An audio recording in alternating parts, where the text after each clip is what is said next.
Chairman, Elaya kan ZPM candidate from Kima, then kan AMC Corporator Christina Rolopui, Warzone Sa kan PSC member te, headquarters Lamachanga, Uncle Zong te, kan block Shoi tu, kan unit Shoi tu te, Elaya Hun Bayrabi, Huamipui te, Masain Chipai, Kabuk Chone, Tukasay Main, to say Dr. Kalumain. Lom lu hian han lu ila hey mi thar dom tak kan nei le ta a ro pui ka ti chhina ZPM adin tir atanga tel ve kan nia khoi ma te nang ni pol te ti ve miang kan tia a pot khom tu te zinga te kan an tang ve a ke phei chu MLA po ni dum leng lo ZPM a than theinan unit lo din ve pop mai kha kan nia a than chho dan hi a ro pui ka tia hey mei dum atangin mi somre le pasari Bayrabi unit 1 atang somru Bayrabi unit 2 atang sari khat unit 3 atang som pakhat pambal ro atang somru sub unit atang somri panga din thar atang som panga or por veng atang som ni simlu atang mi som thum le pakhat avain mi zali le som li te hi Langtlang Sarkar, corruption dongam Sarkar, thorim na le, taima na mga ramin tawdel siyam tule, kalkung thar, mipui Sarkar, siyam ho puyatan lom takin, ZPM party at alom lute.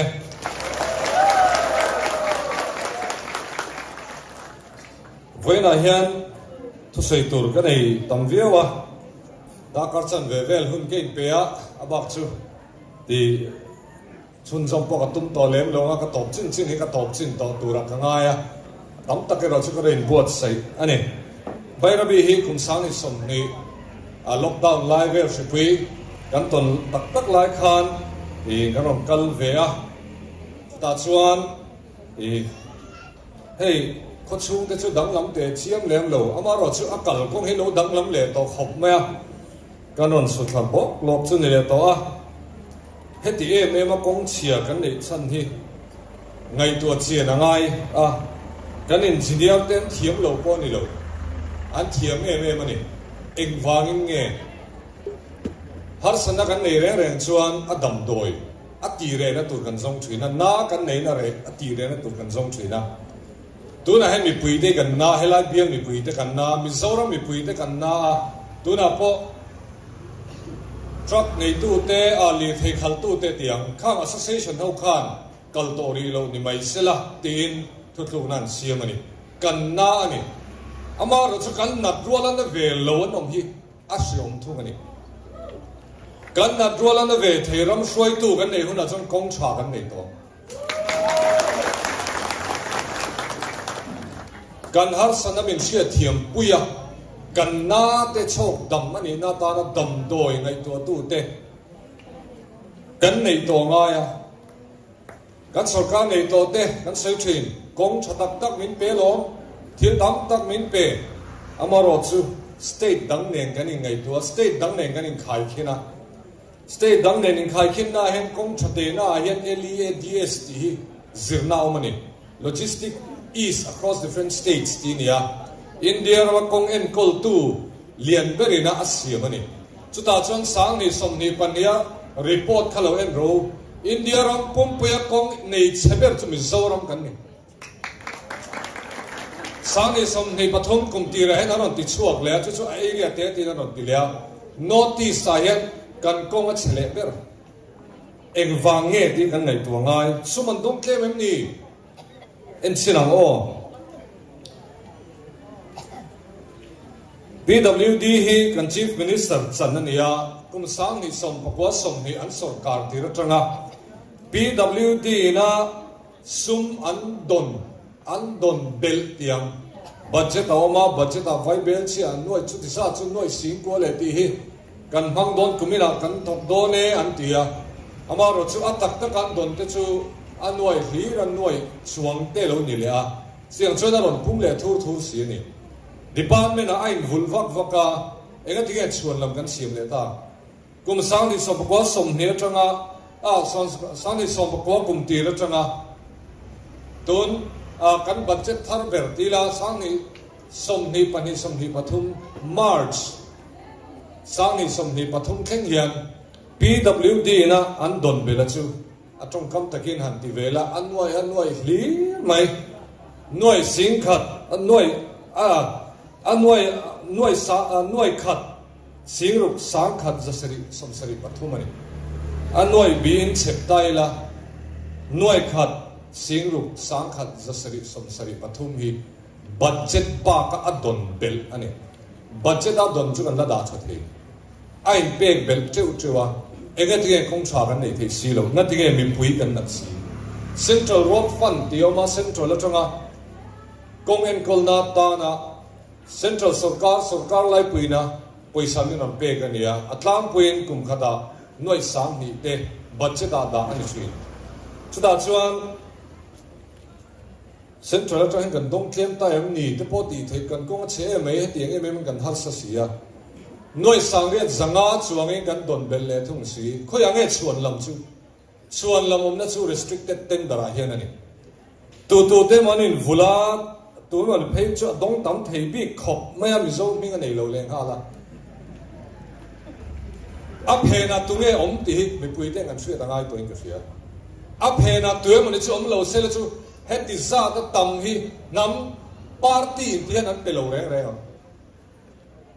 an pe ka ngai tlat si nationalism te hi soi turan niam ni le o te ngai tu na o mani tu na hian contract ani pe da na hian restricted tender oma open tender chu du ran chan the ni restricted tender chu chuan lam mangin mi dai na thok thiam ve lawa naman ma tha ka ni an ti an in pe ka ni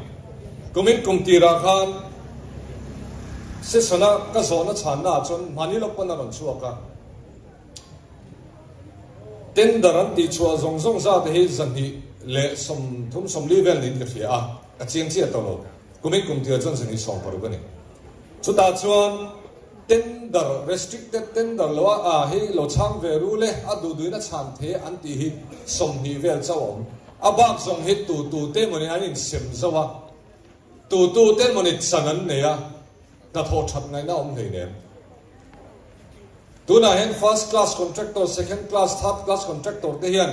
in zia lu le na tham nan thak the reng lo restricted tender lo in peso fe ka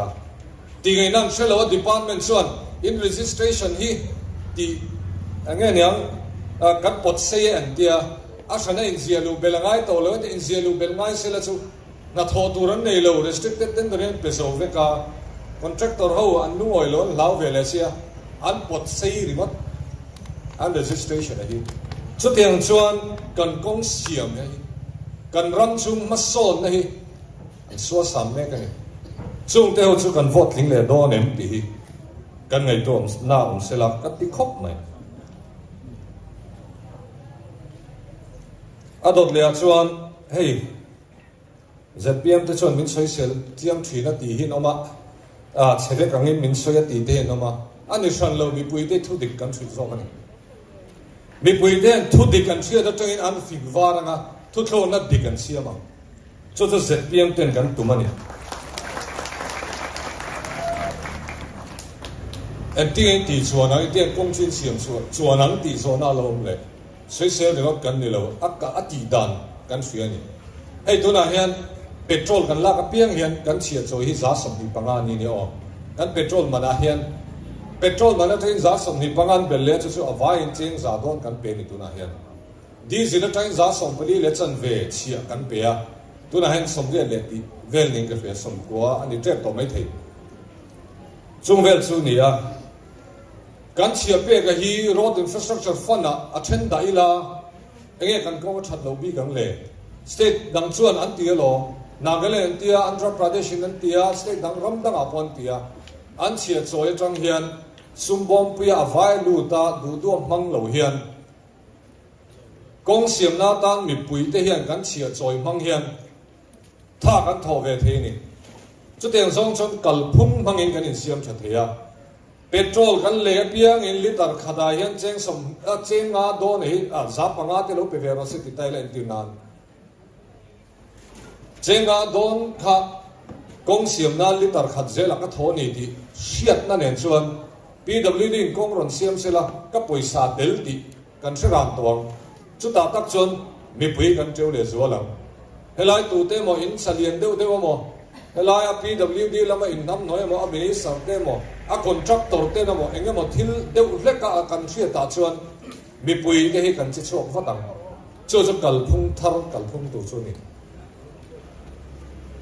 mi pui te hian ram ro rel na te mi pui te hian sum man ani da hian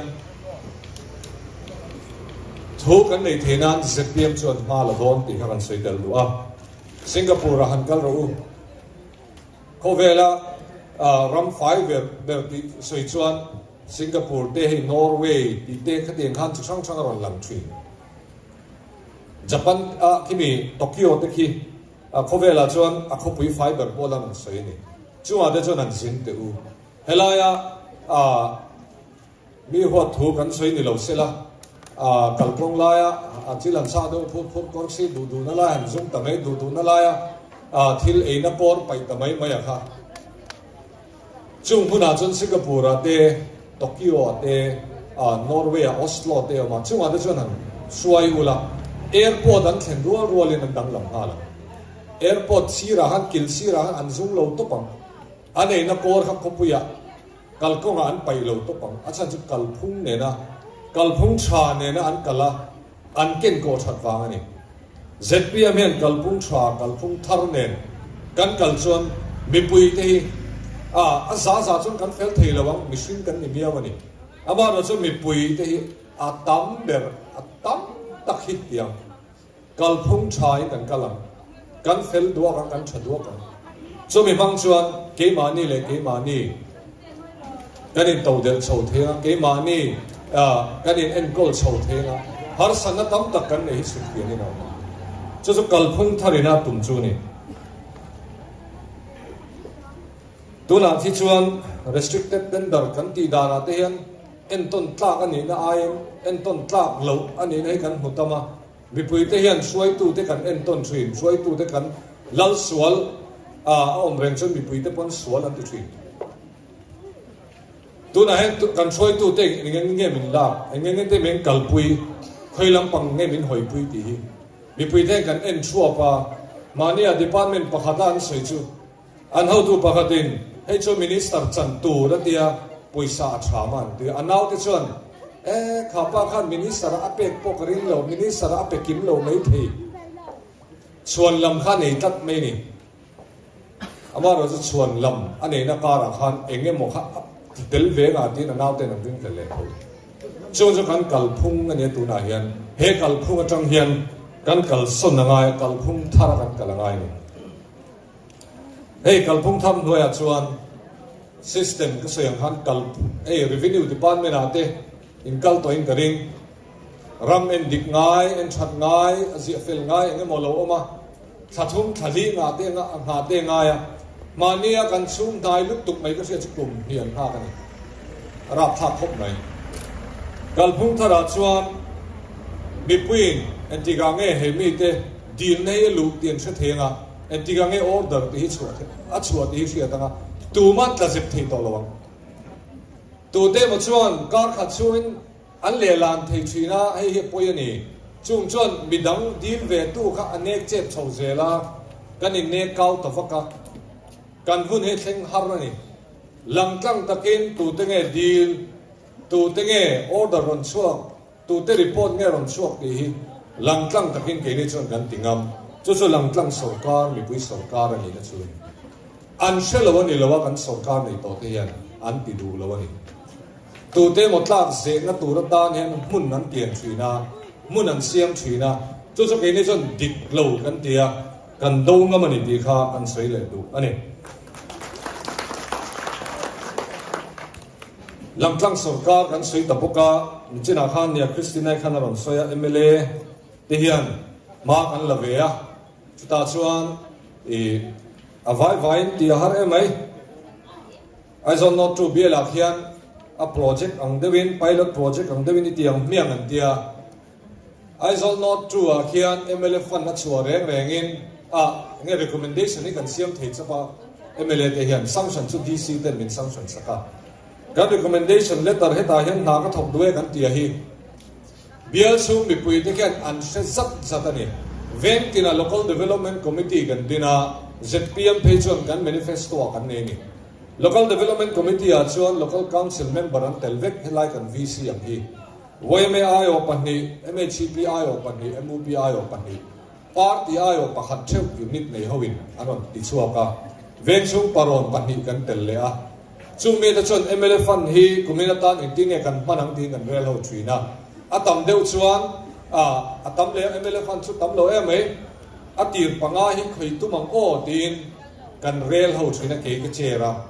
MLA fan sanction ani donin heng ho ti ani ma chuan hela unit president in ka in bul ka in sir ko hisiam venga ati kha leng to mi alo chu mi pui sarkar ani na ni mi pui ten kan thanlal sarkar mang khan kan veng chunga kan thanlal te mang ve khan sarkar kha kan nor kal to don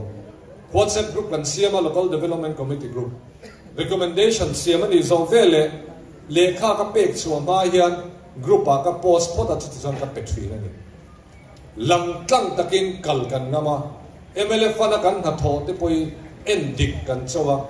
na bo om ve lo ni na in ko trom te om ve lo ni ti kha kan tar lang ngama at takin tu na kan kalpuya sarkar pheile chu he ai na sale zoling kan kalpi nge po ka base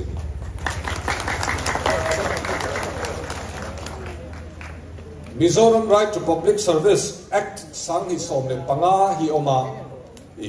ZPM chuan kan sarkar chuan he at takin kan mang kan ti a chumi a chuan he dan hian thil tam tak mi pui te ne na thil tha thil tak takal hui ani om sia chuan hey NREGA kan ti mai ni sei lo na hin in ziak du lut du la ni som panga chungin in zia lu na hi anti fel tu la ni i kha da no mani June ni kum sang ni som ni le pan ni ne kumina pon ti chuak tharin ka fi a ka chiang che to lo ni kum mi kha ka nei no bera ni ni som panga chungin anti fel tu la ni driving license ni li chungin nei tu la ni chu chu i right ani nang ma chan vo ani bi pui da chan vo ani chumi ba ka ni chuan a khoi tu te mo phun na ni to a at takin ke ni chuan an kal puyam tui connection te hi handi lula tui an kan dan ne a chuan tui connection hi i di la thanga ni somli chungin i ina khan tui ho thei to tu ani chu tiang dan chu kan ne a tin birth certificate ni sari chungin ni nei tu ni ti te ration card i dil hian ni sari chungin card an te chok tu che ni ti te dan kan ne a mi pui na kan tang kai pui thei tu mi pui ti sang khai tu tu kan dan hi atakam ni lo wa kan boya office kan kal la kan let le kan kal le hela tang phei jong scholarship kan na boi thau yong mai thei ataka kan man ni ro chuan hemi chung hen zo ani do na chu ta chu ngai ven ro ti khan to mai do na chu chu ZPM chuan kan tu mani ti ha kan ta lang le tu a adot le chuan ZPM kan sarkar chuan leiba kan ngai sak don ti hi ni leiba soi chuan thu de usuk hin om thina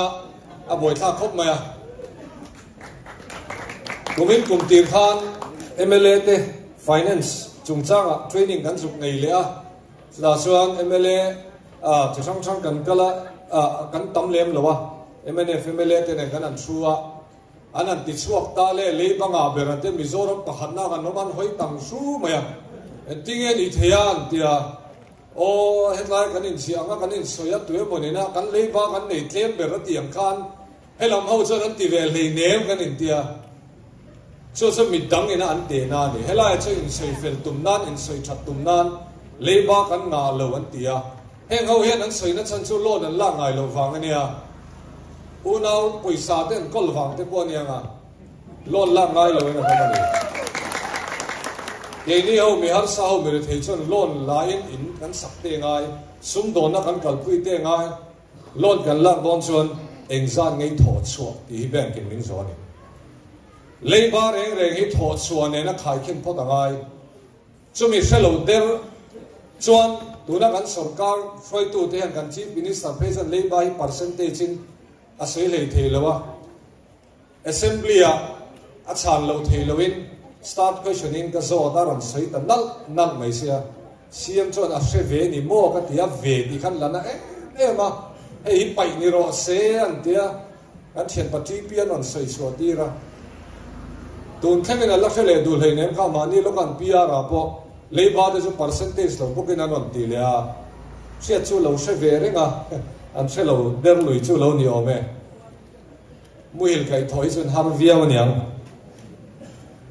leiba kan nei sak don kumina hian kan budget sangi somhi pathum somhi pali budget ka lo thiar ve chin teu leiba kan nei za tur nge niang heti za thi kan tho chu tur ne het lai central in amin pek tur ne abak chu kan batangai don tin e kan poisam hu na tur lam hi an da thina chuda kan bat za tur chu vai be che sang khat za hi chuang se tani tuna hian April, May, June, July unaudited account hi rang chuak to a chumi a chuan vai be che sang hi zaruk chuang kan puk le to ni a let ai tam tuna hian kan puk le dei to chu le ba sarkar ina ti thei chun ning ka fia leiba kan nei nga bel teu tewa a tho chuan lama khoya nge kan tho bel han ti la a tam lo thing khop mai GST a ro chung kan phu tam GST a kan phu tam te a thil dang kan hu bel te kan budget aya thil kan don tam ten sei du lawa an don claim rewat an soya chu engai chuan lama ta nam man covid 19 awangin sum kan don claim a chu wang chuan maso na kan calculate thei tak lo ni ten ti ei tuna hian press conference te ko hian tu ning ka fia a document ka ro import se vai ro chun soi ngai lem lo Mizoram hian kan dua kan bai thi poisa kan don na hi pai pangin han te khin tai la arong kal nei mun li ni devolution of taxes and tia central sarkar ina chi ala khom alo tling khom train he za thi chan ve tur ni e an tiam ni non pethin chu budget a kan lo da via ten chia tling khom tax an ti mai he GST kan ti te mo helai kan professional tax pay kan chi te ka tiang chi ho kha ka ta tang khan a pipe dang aron lut le pa khan le chu non tax revenue an tia chu enge mo thil kan dila kan choyang chi te enge niang traffic hello dan kan lo bia bo chedewa chu ta kan fine ang chi te exam fee te ka tiang hello clean khoma chu non tax revenue ani le a pathum na a pali le na chu post devolution revenue deficit grant ati do ya finance commission in anin dailo mai anin dailo phusu nga ne tisa ki pe nan tia chu central atang kan dona ne kan sia tling khom sia ni chia lo tling khom ne pakhat chu finance commission ina kanin tunun ve na to ta na min pe heta tang hian an ni chu nan soya chu devolution of taxes atang hian central ina min pek tu ri kan dong claim ane chuan na man siam vok an dong lo ve ngei amaro chu an don lo ba ka hi don an neya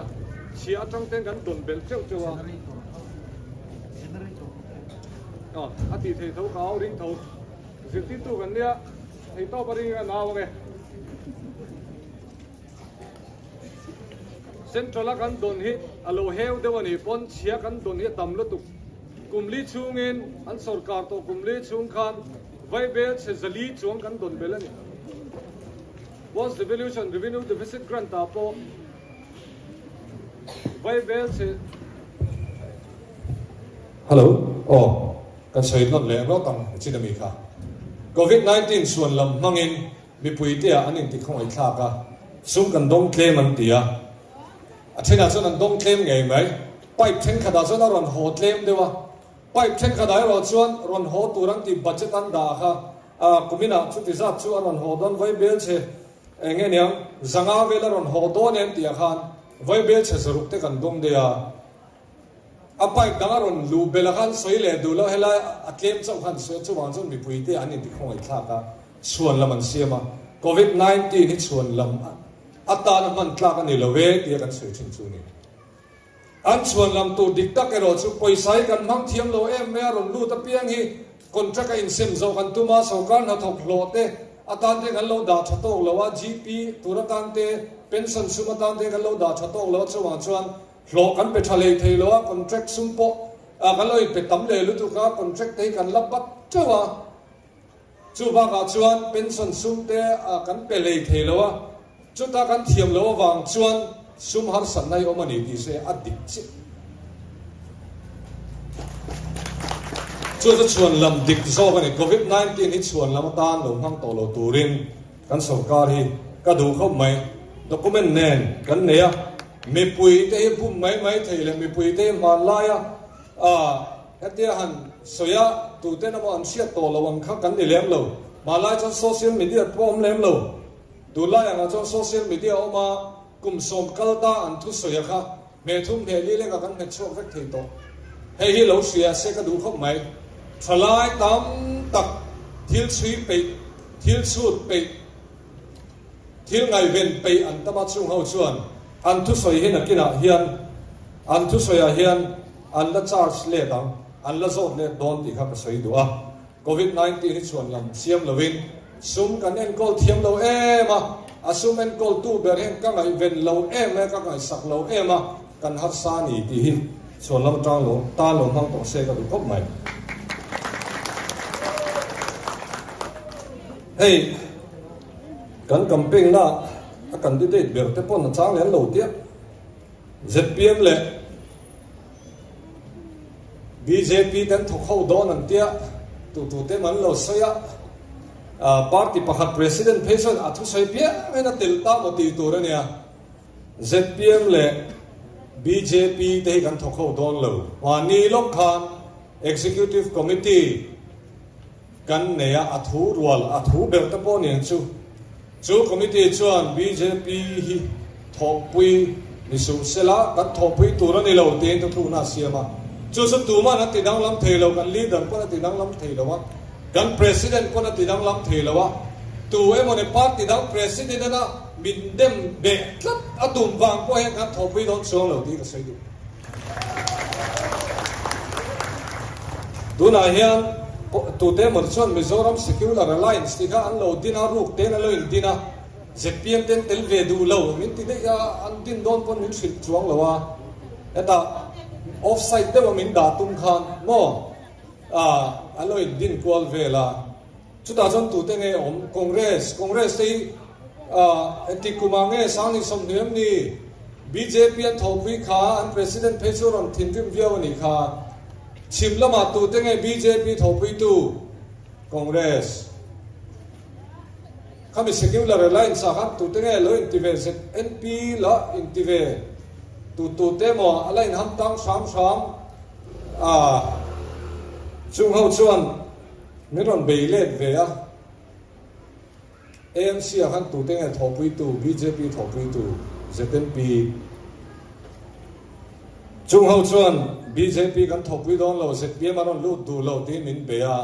an ho tu pa ber congress president hen a soingu de ma chan le ta ngai ria an ni chuan an thopui ke ni chuan kan thopui ve don lo ti kha ka soya tok ve min ria an ni thopui ang khan kan thopui ve don lo ve kan thopui lo chan tam tak singa mi pakhat chu Manipur kan unaw te kan chipui te nunaw atar te thenga thabara kan chiat tir tu beren singa omna party BJP hi thopui tla kan dilo kan ti tol mai ni kan la thopui ve lo nang ni angin kan thopui don lo ve di kha lo the sela ka du khop mai ka tom hai don to a kuna top don to a power chon ka lut lo me nge power se cha kom khop mai Bairobi Hydel project Megawatt Samria dakha tu hun lai nge tlol o Turial Hydel project Megawatt Samruka tu hun lai nge tlol leta tui vai Hydel project Megawatt san hi som ni kuma finance ministry na in bozui that lo wang le extension in deal lo wangin in principle approval kan phalna vai be cha sa khat zasari project kan on pompui na cheu hi ke ni chuan kan ti to pe ti le kha kan don na kha tu sarkar noi nge ti hi kan thia na ngai khop in ka thia chuta chuan tu te mo soina chuan thu kan soe tu te mini sara mo chuan kan potential hi megawatt sang li chuang ania Mizoram hi power kan in do del thei an ti chu dum duma sarkar an chang ta chenga khoya nge power project chu khoya nge ong ka soi tu ru tum don ka the toy teng ka soya tu na hian kan hydel project nei atam job avai deu tho hian company dang kan en kol tira ke mani hydel project nge nge atang hian kan le ta ni cho kan power kan din mun na nia kan le na te i ka soi na sa mani a zepien chuin kho ma han chip chiar zo kin ka soya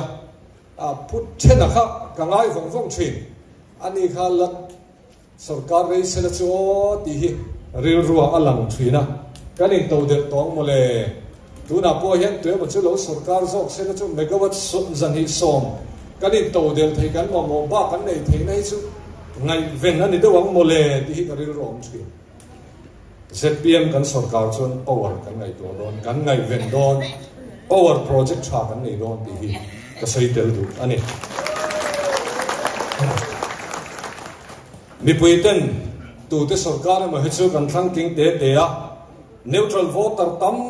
tak awang hian sarkar da siam thei chap kan ni ke ngei po ka chiang khop mai